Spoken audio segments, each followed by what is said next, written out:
ये डिजाइन उस लेख से लिया गया है जो कम से कम 1800 साल पुराना है।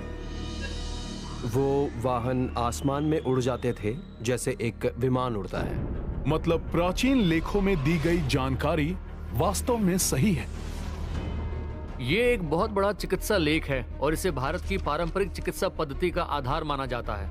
ओह अच्छा, तो ये आयुर्वेदिक चिकित्सा का आधार है। हाँ, ये किताब आधुनिक चिकित्सा के पितामह हिप्पोक्रेटिस से भी 100 साल पहले लिखी गई थी। कमाल है। इसमें प्राचीन भारत के विज्ञान, टेक्नोलॉजी और चिकित्सा विज्ञान की चर्चा है। लेकिन हमारे पूर्वजों को वो जानकारी कहाँ से मिली? परिग्रहियों से। दूसरे 95 में राइट ब्रदर्स की कामयाब उड़ान से 8 साल पहले संस्कृत के विद्वान शिवकर तलपदे ने ऐसे ही एक यान का परीक्षण किया था और उसे उन्होंने उन प्राचीन लेखों से मिली जानकारी के आधार पर बनाया था। तलपदे भारत में संस्कृत में लिखे वैदिक लेखों का अध्ययन कर रहे थे और उन्होंने फैसला किया कि वो उन वैदिक लेखों में बताई गई तकनीक से ही एक विमान बनाएंगे। तलपदे के पहले विमान का नाम था मारुतसखा, जिसका मतलब होता है हवा का दोस्त, और उन्होंने उस विमान को हजारों लोगों के सामने उड़ाया था मुंबई के बीच पर।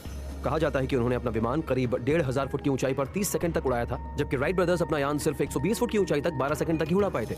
अगर ये बात सच है तो एविएशन का इतिहास ही बदल जाएगा। लेकिन इससे भी ज्यादा दिलचस्प बात तो ये है कि उनके विमान का डिजाइन पूरी तरह से उन लेखों पर आधारित था जो हजारों साल पहले लिखे गए थे, और तब इंसान उड़ने की बात सोच भी नहीं सकता था। 2017 में काव्या वडाडी नाम की एक एयरक्राफ्ट डिजाइन इंजीनियर ने दिल्ली में मारुतसखा की नकल बनाने की कोशिश की और उन्होंने भी उन्हीं लेखों के आधार पर एक डिजिटल 3D मॉडल बनाया जिनका अध्ययन तलपदे ने किया था। उन्होंने अपनी वो डिजिटल फाइल एक aerospace system engineer Travis Taylor को भेजी ताकि वो उसे 3D प्रिंट करके एक विंड टनल में उसकी एरोडायनामिक खूबियों की जांच कर सके। लेकिन क्या इस परीक्षण में ये प्राचीन डिजाइन टिक पाएगा? कैलिफोर्निया यूनिवर्सिटी अर्वाइन, अप्रैल 2017। एरोस्पेस इंजीनियर ट्रेविस टेलर को एक विमान का मॉडल मिला जिसे बनाया गया था भारत के प्राचीन लेखों में दर्ज एक डिजाइन के आधार पर, और माना जाता है कि वो लेख 500 ईसा पूर्व में लिखे गए थे। अब ये उसे विंड टनल में डालकर ये देखने वाले हैं कि ये उड़ने लायक है भी या नहीं। अच्छा, पहले तो ये बताइए कि आप इस विंड टनल में क्या करने वाले हैं? ठीक है, देखिए ये हमारा एरोस्पेस व्हीकल मॉडल है। हमने इसे इस बूम से जोड़ रखा है। इसके आर्मेचर पर एक फोर्स गेज लगा है। इसके आसपास से करीब 80 किलोमीटर प्रति घंटा पर हवा गुजरेगी। इसके बाद हम इसके ऊपर लगने वाले बल को मापेंगे और तब पता चलेगा कि ये उड़ सकता है या नहीं।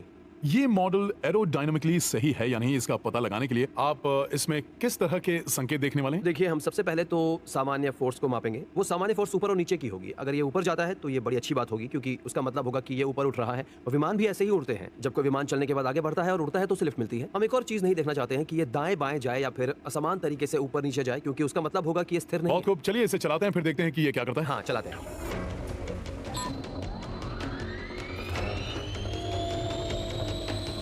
हवा का बहाव तेज हो रहा है। हाँ, करीब 80 किलोमीटर प्रति घंटे की रफ्तार वाली हवा में ये विमान थोड़ा ऊपर तो गया, लेकिन अभी बिल्कुल स्थिर लग रहा है। ये दाएं बाएं नहीं जा रहा। बढ़िया। सेंसर्स ने उसके ऊपर लग रहे अलग अलग बलों को मापा और फिर टॉर्क और पिच को भी देखा, जिससे पता लगेगा कि ये कितना एरोडायनामिक है। काफी स्थिर लग रहा है।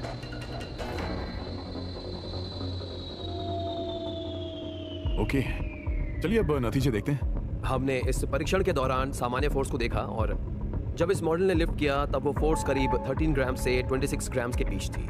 मतलब इसे लिफ्ट मिल रही है, और हमारे इस विंड टनल एक्सपेरिमेंट में इसे पॉजिटिव लिफ्ट मिली है, वैसे ही जैसे एक प्लेन को मिलनी चाहिए। क्या आपने ऐसी किसी चीज से इस तरह के नतीजे की उम्मीद की थी?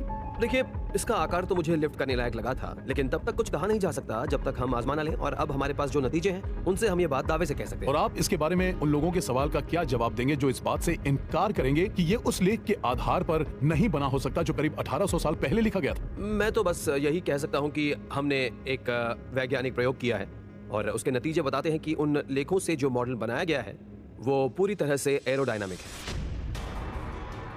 प्राचीन भारतीय लेखों के आधार पर बने एक विमान के मॉडल की जांच करने पर पता लगा कि वो उड़ सकता है। तो क्या यह संभव है कि हम उन प्राचीन भारतीय लेखों को पढ़कर उस उन्नत टेक्नोलॉजी की रचना फिर से कर सकते हैं जो आज से हजारों साल पहले भारत में मौजूद थी? प्राचीन अंतरिक्ष विचारक मानते हैं कि उन लेखों में शायद उन्नत विमानों की भी चर्चा हो। हिंदू विद्वान मानते हैं कि संस्कृत के प्राचीन लेखों में अंतरिक्ष की सैर की भी चर्चा है और इस बात की भी चर्चा मिलती है कि इंसान मानव रूप में अंतरिक्ष यान में बैठकर दूसरे सौर मंडलों में जाते थे। प्राचीन ग्रंथ विष्णु पुराण में लिखा है कि भगवान विष्णु ने ध्रुव नाम के एक इंसान को अंतरिक्ष की सैर पर ले जाने का फैसला किया। हम इस बात को जानते हैं क्योंकि उसमें साफ साफ लिखा है कि ध्रुव बुध और शुक्र ग्रह पर ही नहीं बल्कि उसके बाद कई तारों के आगे भी गए थे। उस लेख के मुताबिक ध्रुव एक अंतरिक्ष यान में 7 ग्रहों के पार गए थे और आखिर में उन्होंने विष्णु लोक के सौर्य मंडल और ग्रह में प्रवेश किया था, उस ग्रह में जहां भगवान विष्णु का जन्म हुआ था। ये इस बात का सबूत है कि एक परग्रही इंसान को दूसरे सौर मंडल में ले गया था। हालांकि इस बात की विस्तृत चर्चा नहीं मिलती कि ध्रुव का विमान कैसा था, मगर विद्वानों को उन लेखों में अंतरिक्ष यानों के काफी विस्तृत ब्यौरे मिले हैं। 2014 में journal of engineering and innovative technology में वैदिक आयन इंजन शीर्षक से एक लेख छपा। उसमें एरोस्पेस वैज्ञानिकों की एक टीम ने उस सिद्धांत की बात की थी जिसकी चर्चा करीब 1000 साल पुराने ग्रंथ समरांगण सूत्रधारा में की गई है। उसमें कहा गया है कि एक मर्क्यूरी वॉर्टेक्स इंजन से अंतरिक्ष की सैर की जाती थी।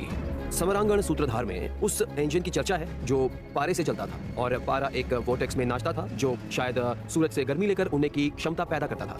मुझे तो वो एक आयन इंजन सा ही लगता है। आयन इंजन्स का कॉन्सेप्ट तो 100 साल से भी ज्यादा पहले से मौजूद है। इसके काम करने का तरीका यह है कि इसमें ज़ीनान गैस होती है जो हीलियम या नियॉन जैसी होती है मगर उससे भारी होती है और उसे एक चेंबर में डालने पर वो आयनाइज होती है। जैसे ही उसमें इलेक्ट्रिक चार्ज आता है उसके इस ग्रिड के बीच वोल्टेज डाला जाता है और उसके पीछे भी वोल्टेज डालने पर ज़ीनान उस इंजन से बाहर निकलती है और इस क्रिया पर एक प्रतिक्रिया भी होती है जिससे होता यह है कि अंतरिक्ष यान दूसरी दिशा में चला जाता है। इस तरह से आयन थ्रस्टर एक अंतरिक्ष यान को चलाता है। पहले उन आयन्स को गर्म किया जाता है, फिर अंतरिक्ष यान के पिछले हिस्से में उन्हें एक्सेलरेट किया जाता है। उससे उसे थोड़ा सा थ्रस्ट मिलता है लेकिन वो काफी देर तक रहता है और इसी वजह से आयन इंजन्स अंतरिक्ष की सैर के लिए अच्छे होते हैं। 2007 में नासा ने डॉन अंतरिक्ष यान लॉन्च किया।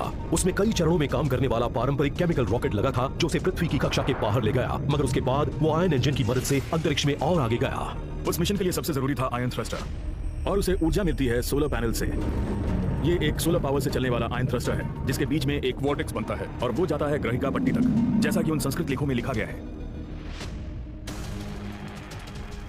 अगर उस लुप्त टेक्नोलॉजी की इतनी विस्तृत जानकारी इस उद्देश्य से रखी गई थी कि बाद में हम उसका इस्तेमाल कर सकें, तो क्या आज इंसान इतने उन्नत है कि उसकी नकल कर सकें? और अगर कर सकते हैं तो क्या आज के वैज्ञानिक अंतरिक्ष की प्राचीन सैर के अलावा भी कुछ बातों का पता लगा सकते हैं?